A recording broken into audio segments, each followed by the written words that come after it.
आज मैं जो है आपको कौन कौन से अंग्रेजी में सही वाक्य लिखने के लिए कौन कौन से आर्टिकल लिखना जरूरी है उसकी जानकारी दे रही हूँ। ए का उपयोग जो है अंग्रेजी में कॉन्सोनेंट के साथ किया जाता है, एन का उपयोग वॉवल्स के साथ करते हैं और द का उपयोग प्रॉपर नाउन के साथ किया जाता है।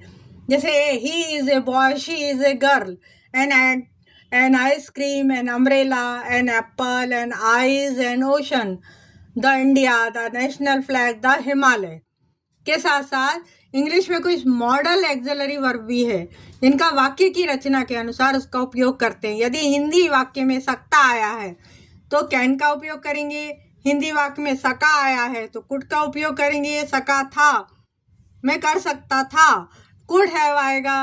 और वाक्य में से शब्द आया हिंदी का तो फ्रॉम लिखेंगे। चाहिए शब्द आया तो शुड लिखा जाएगा।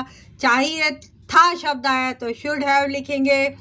ही चाहिए शब्द आया है तो मस्ट लिखेंगे। हिंदी में कर्तव्य के लिए कर्तव्य शब्द आया तो ऑट लिखा जाएगा अंग्रेजी में। और हिंदी में रक्षा शब्द आया तो अंग्रेजी में गार्ड लिखेंगे।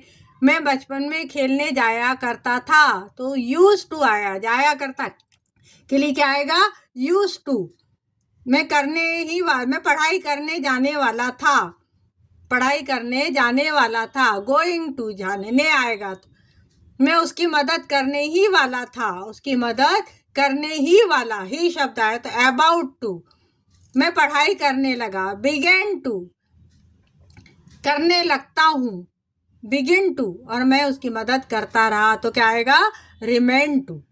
मेरे का बताने का मतलब ये है कि हिंदी में ये जो शब्द आते हैं तो इसका इस प्रकार के लिए अंग्रेजी के कौन से शब्द आएंगे वो मैंने आपको बताया। और उन शब्दों को कहा जाता है मॉडल एक्सिलरी वर्ब। क्या कहते हैं, मॉडल एक्सिलरी वर्ब। के साथ साथ कर्ता ने कब काम किया है, किस समय काम किया है ना, कब कर रहा है, भूतकाल में कि भविष्य काल में कि वर्तमान काल में।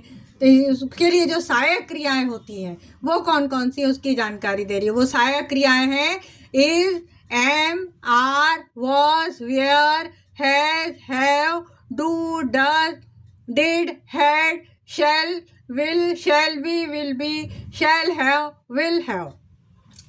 इस तरह कर्ता के द्वारा, सब्जेक्ट के द्वारा कब जो है ऑब्जेक्ट कर्म किया गया, किस समय किया गया, उसका समय क्या है, उसके अनुसार उसमें जो है सहायक क्रिया लगाई जाती है, उनको कहते हैं हेल्पिंग वर्ब।